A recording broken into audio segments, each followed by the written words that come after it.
Hi, everyone. Welcome to another episode of Growing Stronger Together. This is a podcast for people who care about children and families and their community. And our focus here, especially my focus, is discussing topics, highlighting resources and events, speaking with individuals who really are champions for children and families and communities. And so today's guest is, do I still call you, this is Dr. Joe Wilson. Mm-hmm. So Joe, do I still call you a pediatric resident? Are you Yes. So I'm a first-year resident. First-year resident, but Dr. Joe Wilson finished med school in, did you say Iowa? Yes, ma'am. In Des Moines. Yes, ma'am. I went to Des Moines University. And then arrived here in Johnson City. I want to hear that story. Yes. But as part of being in the Department of Pediatrics at ETSU in the Quillen College of Medicine, you do your clinical work at the ETSU Pediatrics Clinic, which is just up the road a bit. It's a very busy clinic from what I remember. Often pediatric clinics serve a large percentage of families who receive Medicaid, Medicare, low income. I've been involved with the clinic as a faculty member for a long time, and I've always just been amazed at the dedication of the faculty who work there and the residents that we attract here at ETSU and pediatrics have been amazing. Mm-hmm. And so I'm so happy to meet you. I'm happy to be here. It's been wonderful being in Johnson City and working at ETSU. And you and I communicated about this like several months ago, so I'm glad we got it on your schedule. Yeah. Yes. Unfortunately, my the rotation that I was on last month didn't allow for a lot of extra time. I was in the hospital, very busy, but got a lot of people home and healthy. And so it's worth it. That's important. Yeah. So where did you grow up?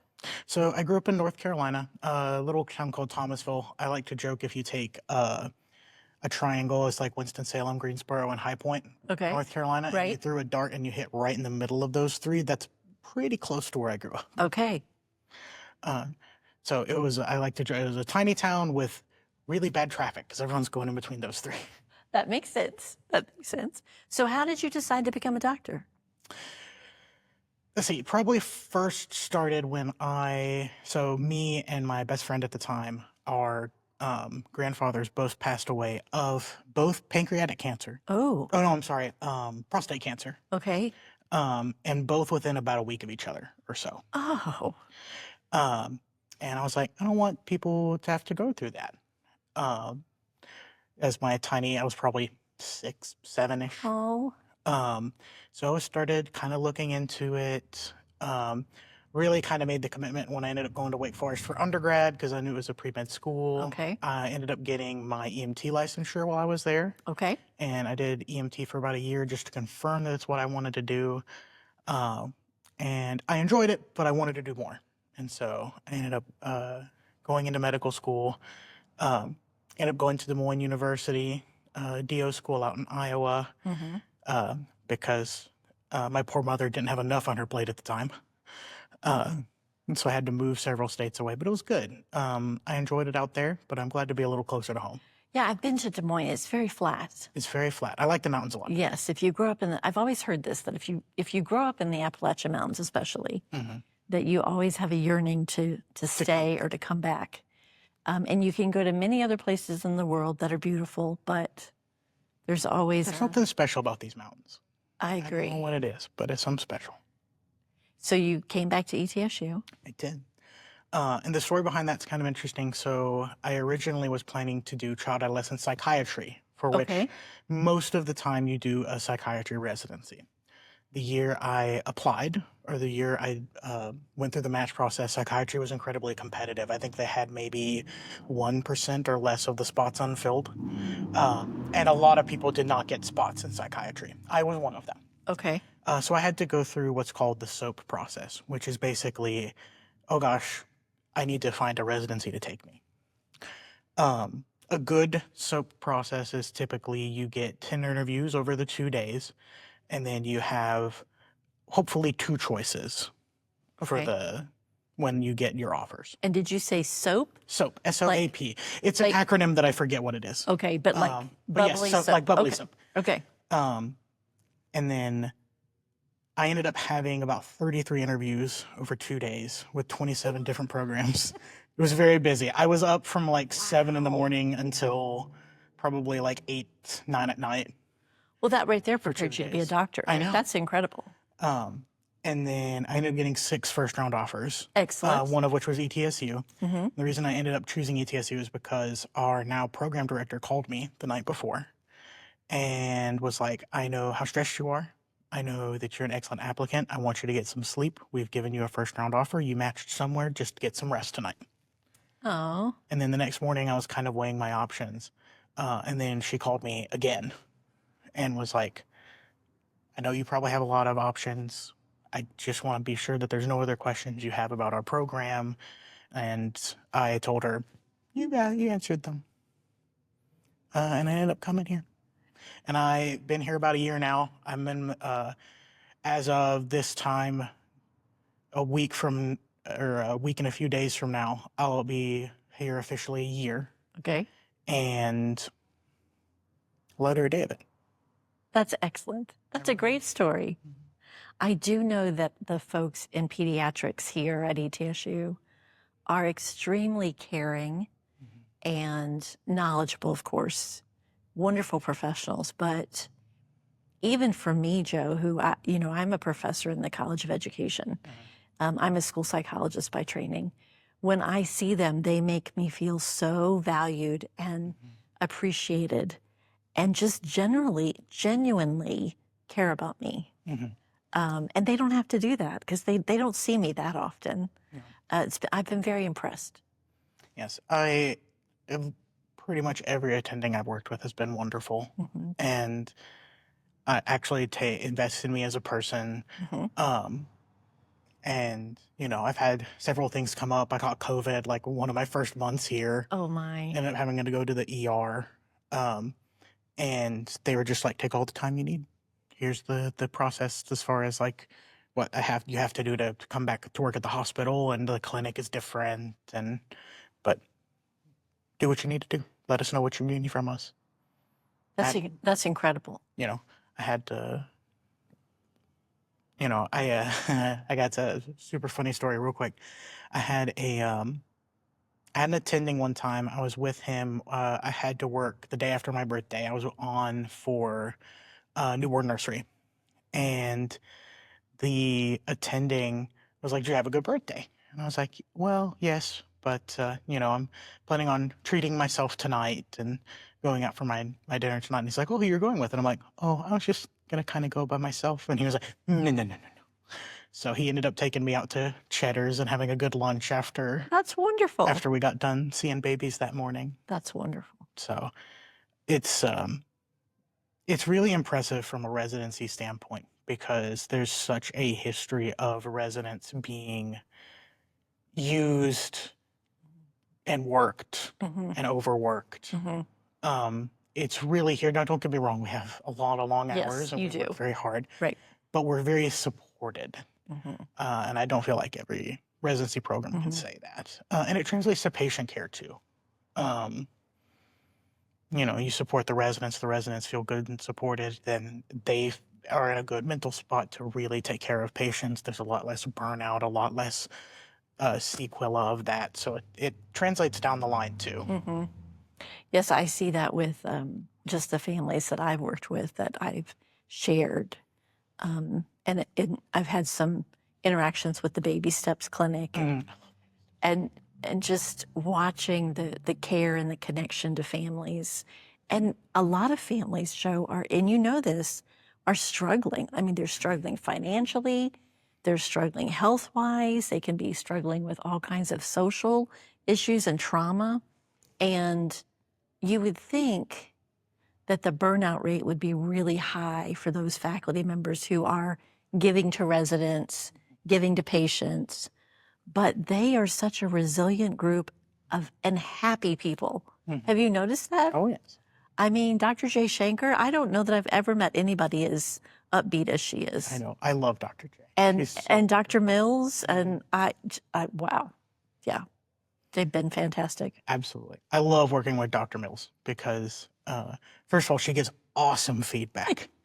She's really, really good at just being like, "This is what you need to do better. This is what you do incredibly well, and you're just wonderful at this." And like she does it in such a way that she's very supportive. In the way she Yes. does. It's so And it awesome. makes you want to improve, right? Yes, it makes you want to improve. Mm-hmm. And then she would go to war for those patients. She really would. She Yes, would I've fight seen tooth and nail for those patients. I have seen that, and I love her. Occasionally, I run into her in the community, and she just makes me feel so good when she sees me. And I think she's just an inspirational, wonderful person. I'm really grateful that she's here. Yeah. So ETSU Pediatrics is a reach out and read clinic, and I'm just going to remind the listeners, they may not know. We've had a few podcasts, but it's been a while talking about reach out and read. But let me refresh people's memories or educate them about what that is. So I think it was in the late 80s, and it was now it's the Boston Medical Center, but back then it might have been like Boston City Hospital or something. So it wasn't nearly as large as it is now. And there was a pediatrician who just brought some books from his house to the waiting room, thinking, maybe the families and the patients would enjoy looking at these books that belong to my kids. And they noticed that people were looking at them and that some people were taking them home. And then there were some people that really didn't know what to do with them. And so he began, it was Barry Zuckerman, he began bringing a book into the well child visit. So not a sick visit, but when children were there for a checkup and immunizations and all that, and asking parents, are you looking at books? Do you guys read books? Do you have books? And really encouraging parents or caregivers, could be a grandparent or a guardian, to really make books part of their everyday life. And then at some point he got the idea of like, I wonder if this is making any difference.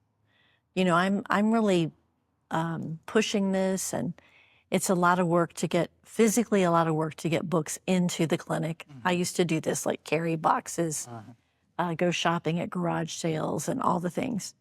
And so as he started doing some research on it, he found that, when parents come to the doctor and the doctor tells them, it's a really good idea to read a book, or I've learned here in Tennessee to say share a book or look at a book, because many parents do not see themselves as readers. And so if I say read a book, they kind of, I'm not good at that, so I'm probably not going to do it. So he started doing some research and doing some surveys and asking parents, how often do you look at a book? And how many books do you have? And then he started giving books every time he saw kids. And so the research came back that, people are paying attention. And it was changing parents' belief about their ability to impact their child's academic, like school readiness. And it was changing their behavior at home, that they were looking at books more often. So Reach Out and Read was born. And for the longest time, the federal level of the Department of Ed supported Reach Out and Read, which I don't know that they've ever supported a literacy program where they're giving away books. Reach Out and Read partnered with Scholastics. It's a nonprofit. Reach Out and Read doesn't make money. They put all their money into books and getting books to clinics. But the whole idea is having books in a pediatric or a family medicine, like a clinic, having books in the waiting room for people to read and look at. And if they want to walk out with those gently used books, it's okay. And then having new books that are developmentally appropriate, culturally appropriate. So I know at the clinic we used to have Spanish. We still do. Mm-hmm. And during that well child visit, which there's several between the time a child's born and the time they go to kindergarten, right? To give them a book. and tell the parents, okay, and maybe even write a prescription. You need to look at this book or read this book or with your child every day or so many times a week.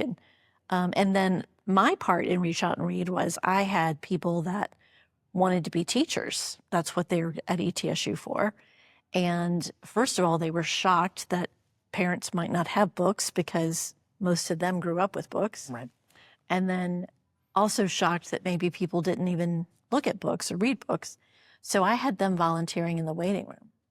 So there would be times I would have students, usually working on master's degrees, that would show up and just have a bag of books and sit in the waiting room and read books to children. And then we would do bulletin boards and we would have pamphlets and we'd sign people up for Dolly Parton's Imagination Library. And so it really became a give away the book, talk about the importance of reading, and then have a literacy-rich environment in the waiting room and have someone reading with children so that parents could see what that looked like.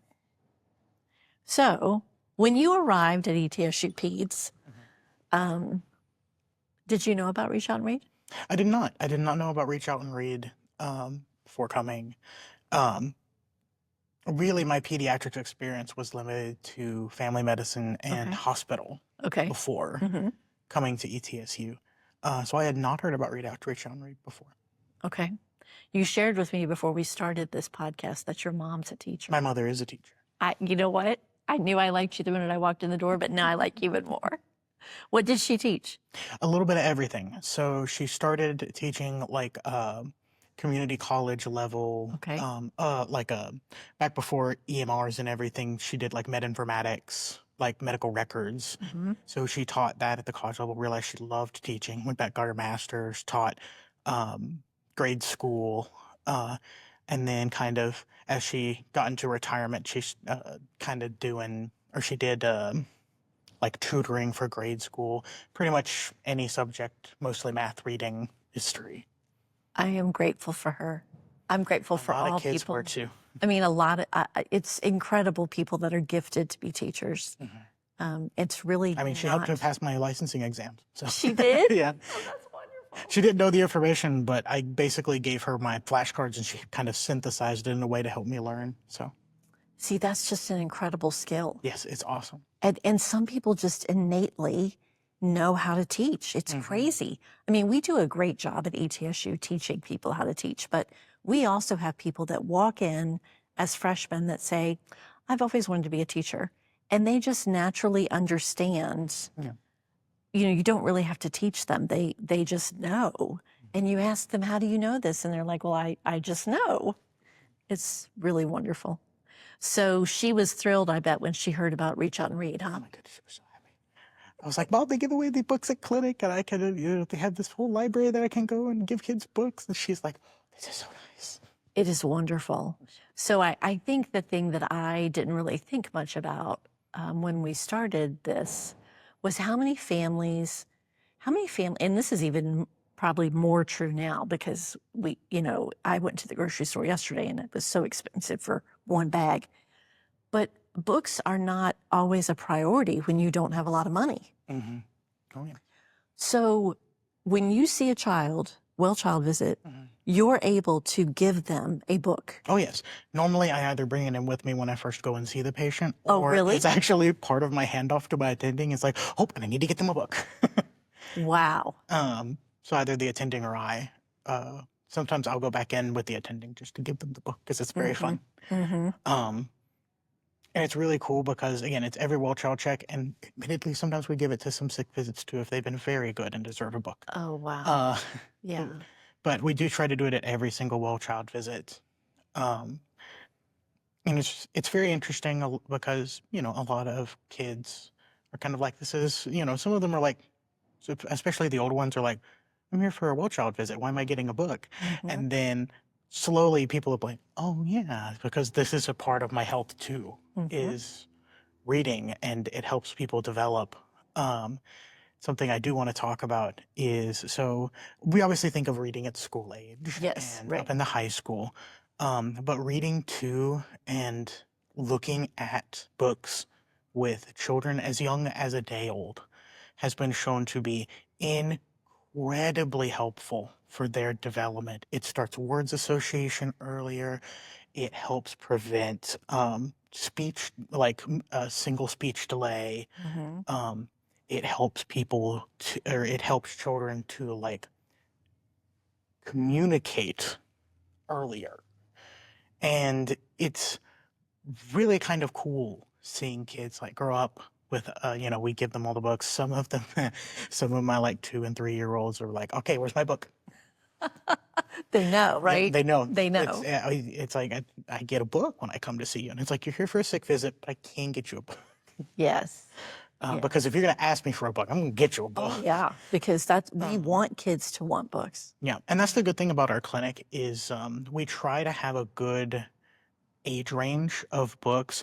It's a little bit easier to get books for like the 5 and under than it is for like the high school or teenager. Hmm.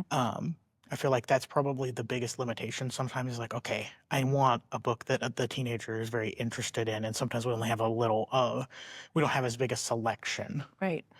Um, but especially the little kids, like we have so many good books. We have the baby books that have like those very contrasting colors, which is what babies can really see, Yes. and they love that. And board books that they can hold.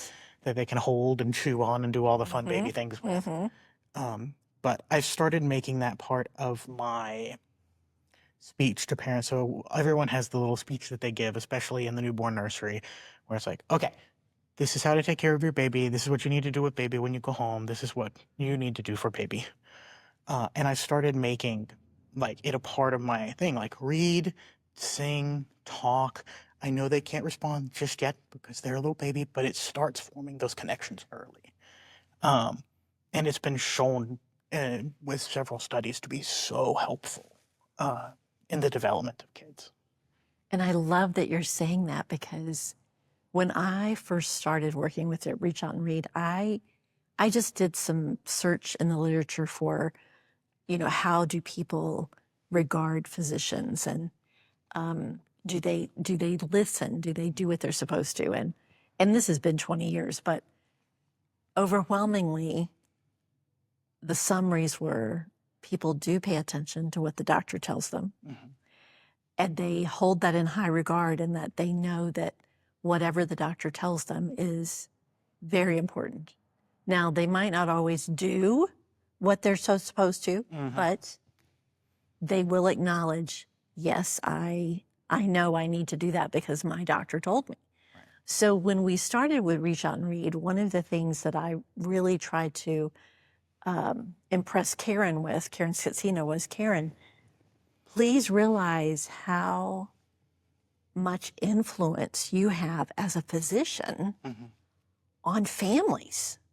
Like, as a teacher, I can say all I want to, read, and they're like, oh yeah, the teacher wants us to read. But when you, as a physician, say, listen, this makes a difference, they go, really? Right? It's a whole different level of like, oh. So I love that. And you're doing that in the newborn? Every time. Because again, even at newborn ages, reading to them, singing to them starts those brain connections so early on. It's been shown to, like, again, help prevent speech delays and that sort of deal, as well as just helping the brain develop. And it's something I find, I always tell parents this, and it's funny because most people naturally do it, right? So when a baby is looking at something, and you usually are like, yes, that's whatever the object is. So if a baby's looking, it's like, yes, that's a water bottle, or yes, this is mom, or yes, I'm dad, or however whatever the baby's looking at. And so many books at that age have similar things, like this is a dog, this is a cat. Forming those word associations early helps build those connections early on. Yeah. And it's so easy to do, and it's fantastic for the baby's health.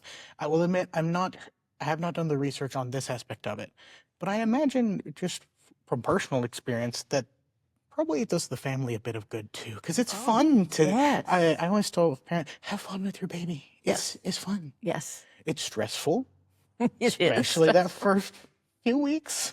Yes. but have fun with your baby. Enjoy it. Hmm. And part of that is read, talk, experience things together, listen to music. All of those things are fantastic for growing minds.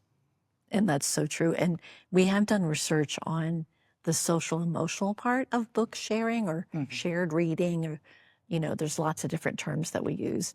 And, especially when children sit with the adult or sit on the adult's lap.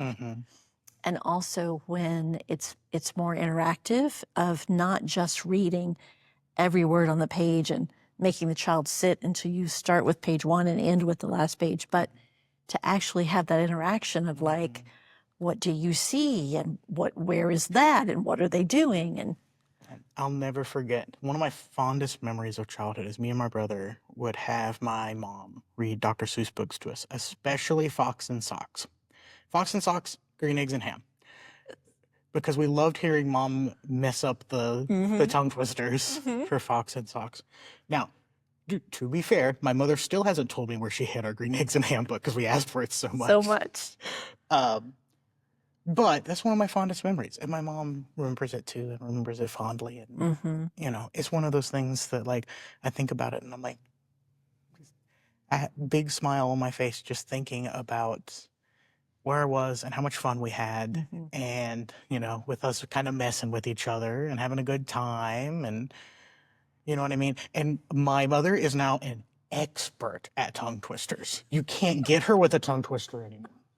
So did she ever buy you the book Runny Babbit instead of Bunny Rabbit? It's by Shel Silverstein, and it's it's like a thick book like you would have in 4th or 5th grade, but every poem rhymes, but the words are like, instead of Bunny Rabbit, it's Runny Babbit. So they're all mixed. So it's a whole way of talking that after a while you start talking like that because you've read so many of the poems. I'm surprised we haven't, because we had a lot of like Shel Silverstein, a lot of like funny poems, lots of like, there was this book I remember reading with my mom, and we would sing it together because each poem was written to the tune of like a popular song. So there's like, instead of like Take Me Out of the Ball Game, it's like Take Me Out of the Bathtub, or some like fun kid thing. And so I actually learned quite a few songs that way too, because there were some songs that I didn't recognize. And I was like, Mom, what is this song? Your mom did a really good job. Well, she was a teacher. We need to reach out to her and say, well done, Mom. Indeed. So when you got to the clinic and you found out they did reach out and read, that probably felt really comfortable to you. Yes. I was very happy, because I've learned since just how important it is from like a research, a numbers, a provable standpoint. But I knew before then how important it was to me. And how important it was for me growing up, how much I loved reading, how much I wish I could read more for fun now. But after level 3, we can do more fun reading. That's right. But I really enjoyed reading, and it had a big impact on me. I remember, reading the Harry Potter series all the way through the first time.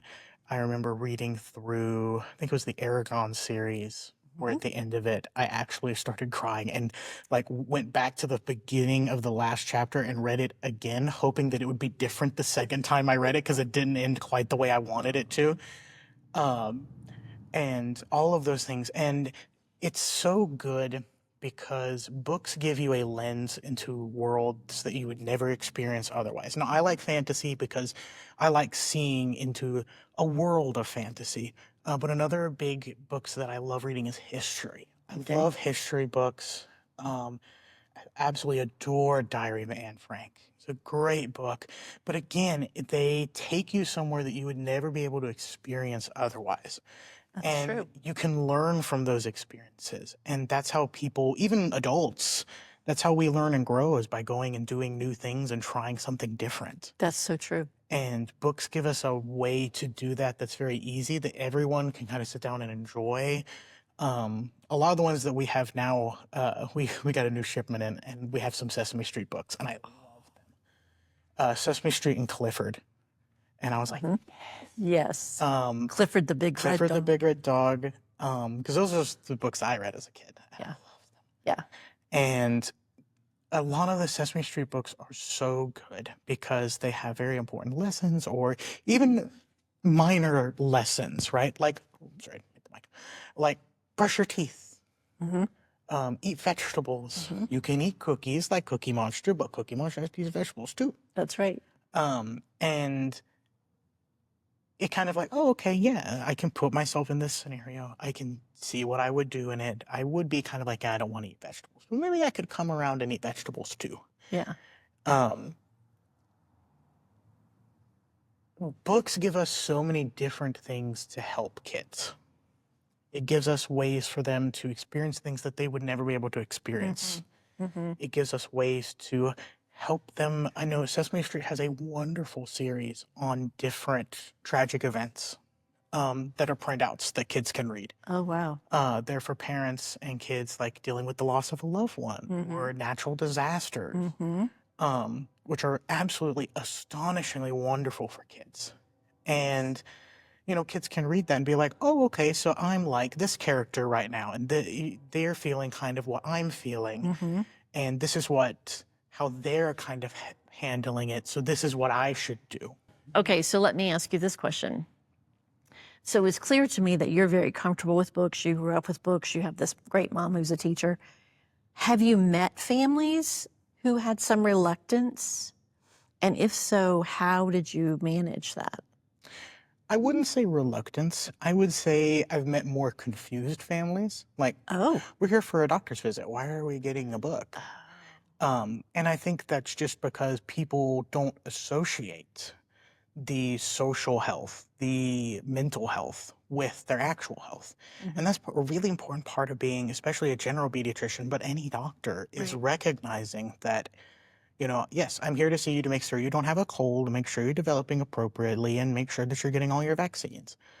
But I also care that you like grow into a person and you enjoy what's going on in life and that there's something you can do that isn't looking at a screen and that um, you can have these experiences without relying on a screen. Um, I have had maybe one or two families be a little bit hesitant, like, we're getting a free book, kind of why? Um, but usually a simple conversation of this is why, we think it's good for their development, it's free. Some families are like, we can't afford it. We can't pay for it. We can't pay for the book. I see that more often than any other hesitancy. It's like, oh, well, do we owe you anything for the book? And it's like, no, this is And free. isn't that a wonderful feeling to be able to say, it's a gift? And at that point, you realize, oh, this family, they have to worry about finances so much that they may not have books at home, right? Right. And yet we know that the more books you have at home, there's a correlation with how much you read, Yes. right? So when you're giving those books for them to take home, you're building their home library, which is like, that's a whole nother gift of being able to go back to that book over and over and over again. Yeah. Um, and I will say we recently restocked, but we did have a little bit of trouble with some duplicates. Although I'll never forget, had to have been 3 or 4-year-old boy, and I brought him in a book, and I was like, I did bring a book today, and the mom was like, oh no, we already have that one. And I was like, oh, that's okay, I'll go grab another one. He goes, no, that's my favorite book. So he ended up getting 2 copies of them. Yeah, so you're realizing that one of the biggest challenges of being a Reach Out and Read clinic is keeping the books coming Keeping in. the books coming in, because we give a lot of books away. And like I said, we have kids that come in and demand books, and we're not going to say no because we want them to have more Right. books. I would say that the biggest challenge, I would say, is more books coming in and more books for older readers coming in. Okay. Because a lot of our stuff, sometimes we get like kind of hand downs, Yes, gently used. gently used Right. books. And it's like, my kids love this book, so that's Yes. kind of given Yes. to us to use. Yes. But we, a lot of times, the older kids that have all our books and love them keep them, which I personally enjoy. Yes. And I'm glad that they're keeping their books. Yes. But it does make it harder to find books for that age group. Yes. Um, but we're getting some more. We're hoping to try and get some more of the like more popular series, like Hunger Games and Yes. Harry Potter and those series Right. in to give to kids. So one of the things I used to do, you're making me remember that two things that we used to put an ad in the newspaper because we could do that for free, asking for people to donate gently used books because we tried keeping them at one time in the waiting room, Right. right? And then also the Retired Teachers Association, because teachers have so many books. And then there's the Gilbreth Association at ETSU. That's a literacy association. I used to always go to them and say, okay, as you are cleaning out your classroom, moving it to a new classroom or going to a new school, or as you're retiring, please give ETSU Peds all the books you can spare. And that would bring us a lot. But the other problem, Joe, is have you noticed like storing them? Yes. Finding a place for all these books and all the nooks and crannies in your practice? Yes, we have some. The books are stored on the shelves where the resident workroom is, which I actually kind of like because it's kind of cozy having a big old bookshelf where I'm working. So it's Yes. kind of pleasant, especially all the like colorful, Mhm. fun books and everything. It's just pleasing to the eye when Right. you're working. It's stressful. It also reminds us like, oh yeah, I have to get that book. Right. But that being said, very little space. Yes. And unfortunately, we also have to store some medical supplies and Right. other stuff that we can give away and that sort of deal because we have like soaps and other things that we give away as well. Right. That like different shampoos and dye-free stuff for kids that need that sort of deal. Yeah, I remember having my grad students help me carry books in. And then another thing I had them do was to separate them by age so that it would be easy for you to be like, okay, so this is my, like birth to 6 months, and then this is up to 18 months. And then, right? Because how many kids are you seeing in a day? Oh gosh, A lot, right? yes, and that's just I mean, my continuity, which is just an afternoon. Like the seniors can see 7, 8, 9 patients The in last just an afternoon. in just an afternoon, because the last time I did a Reach Out and Read report, which has been a while, that clinic was seeing over 10,000 kids a year. Oh yeah. Easily, right? So think about that. That is a lot of books. It's a lot of books. But it really makes my heart sing when I think about a child coming in looking at you saying, Dr. Wilson, I need my book. It's so funny. There's one in particular that does it to me every time. I love this kid to death. Yes. But it's good. It's enjoyable. And I think it's building rapport, not just with the kids, with the families, because, as a parent, you appreciate when the doctor's not just, yep, your kid doesn't have a cold. Have a good day, Yes. Good point. Because we want to be engaged in the community. I feel like that is sort of a missed or an underthought about duty as a physician is you really impact the community more than just a patient or two. And I mean, and it shows up. I had, I love telling this story because it makes me so happy. I was walking into Kroger the other day and there was a child that I had seen in the hospital doing very well out in Kroger with his mom. And his mom goes, "Hey, do you recognize him? That's the doctor that saw you." And he looked up at me and I kind of gave him a little wave. And he goes, that's the doctor I saw. Mommy, that's the doctor. Hi, doctor. And like waved at me. It's so cute. That is But so that's wonderful. the kind of thing like I love to see because that means, okay, A, made a good impact. B, they're on the community. They're doing good. They're doing what they're supposed to be doing. And it shows that you make a good impact. Yeah. And he's not afraid to come back to see And he's you. not afraid to come back to see me if he Right. needs me. And I want to foster that with all of my families because that's how you, the old adage that it's hard to change the world, and it is. All 7 point, however 8 or however many billion people are in the world. It's obviously very hard to. But for one person, it's so easy to change their entire world. Yeah. You're right. And I think the Reach Out Read program has definitely done that for a lot of kids because it gives them the opportunity to read. It makes parents think, about, oh, I think this would be good for them. This would be fun. And then they enjoy it. They have a better time. And so their health is better because they're having a happier time. They're more satisfied with their life. And because the parents are healthier, the kid's going to be healthier. And then the kids have a better time and are enjoying themselves. Yep, it's all related, right? Exactly. So my guess is that you are planning when you have your own practice, you're thinking you're going to be a Reach Out and Read clinic. So I want to do developmental behavioral pediatrics. Okay. And I will have all the books to give away that I possibly can. So I absolutely would. Yeah. And my reasoning for that, for me, like as someone who wants to do developmental and behavioral, is it's an easy way to help with both of those. Right? It is, yes. There's lots of books that remind kids that they are not alone in any way, shape, or form. And so having those books available, having the books available for the parents to read to help foster speech and language development. Even some books that have like little exercises and fun things to do with your kids so that it can foster the other kinds of development. Fine motor, gross motor, all of that stuff is so important. It is so important. And so, yes, I definitely will be. That makes me happy too. I guess last question, let me think. What else do I want to ask you?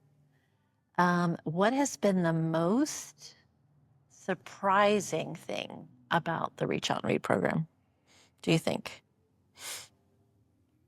Probably how many kids have come to know about it. Because I think, especially when I first got here, I was like, oh, it's really cool that we give away books. But like, I didn't know how many kids actually knew about it or really even cared about it. And then, like I said, I've had some kids that demand the books, and then you see them out at the community events, and they're having a great time, and the parents are like, yeah, we've been reading this book or that book together, and Yeah. It's been really interesting to see how much it's fostered, even in the year that I've been here. Yeah. And when you say community events, ETSU Pediatrics, Karen Skatsina and Dr. Jay Shanker and Dr. Mills and Dr. Pure, they all do these events out in the community with the residents and the medical students, and really fostering relationships with families and giving kids the opportunities to have fun. And it's unlike anything that I have ever seen in a community to have that leadership. And just saying to families, we value you, right? The work that you're doing, raising a child, is important, and we're here to support you and value you. I'm so glad you came down here today. I am too. This was wonderful. It was great to meet you. It was great to talk with you. We'll have to stay in touch. Absolutely. And I wish you the best of luck as what do you have, 2 more years here? Yes, I have 2 more years here, and then I'm hoping to be back in the area after I finish my fellowship. Okay. And do you have any idea where your fellowship will be? Absolutely not. I'm hoping to do either Vanderbilt or Memphis, if I can. Okay. I think that sounds like closer. That sounds like a great plan. Yes, simply because they're closer, and I enjoy being in Tennessee. Yes. Yes. But really, I'm happy to go wherever I need to. Yes, that's wonderful. It was so nice to meet you. It was very nice to talk with you. Yes, and keep up the good work at ETSU Peds. Give out all those books. All the books. All the books. Thank you for listening. Again, I want to say thank you to Ballot Health.